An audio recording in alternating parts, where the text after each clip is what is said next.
નમસ્કાર દર્શક મિત્રો, મિરર ઓફ ધી વર્લ્ડમાં આપ સૌનું હાર્દિક સ્વાગત છે।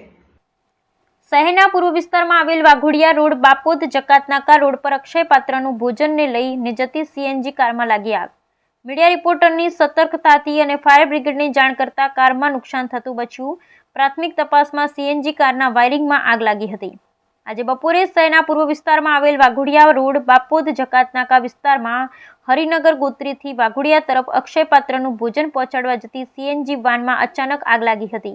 તે જ સમયે મીડિયા રિપોર્ટર મુકેશ પાંડે ત્યાંથી પસાર થઈ રહ્યા હતા। તેમણે તાત્કાલિક દોડી જઈ ઈ કાર ચાલકને ઉતરી જવા જણાવી ગાડી બંધ કરાવી, સાથે જ ગાડીમાં રહેલ ફાયર એક્ઝિક્યુટિવ્સથી આગ પર કાબૂ કરાવવા અન્ય વાહનોને ડાયવર્ટ કરવા કાર્ય કર્યું હતું। સાથે જ ફાયર બ્રિગેડને કંટ્રોલમાં જાણ કરતા પાણીગેટ ફાયર બ્રિગેડની ટીમ ઘટના સ્થળે તાત્કાલિક દોડી આવી અને પાણીનો મારો ચલાવી આગ પર કાબૂ મેળવી દીધો હતો।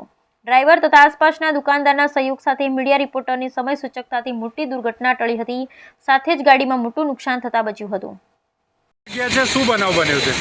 વાઘોડિયા રોડ રંગવાટિકા બાપોદ જકાતનાકા પર શું બનાવ બન્યો? આ સીએનજી ગાડીમાં આગ લાગી હતી। કેટલું નુકસાન છે, શું કહેવા માગશો? નુકસાન તો કેમ નહીં, પણ હવે ખોલવી કાઢ્યું છે। શેના કારણે આગ લાગી હોવાનું? Wiring short circuit.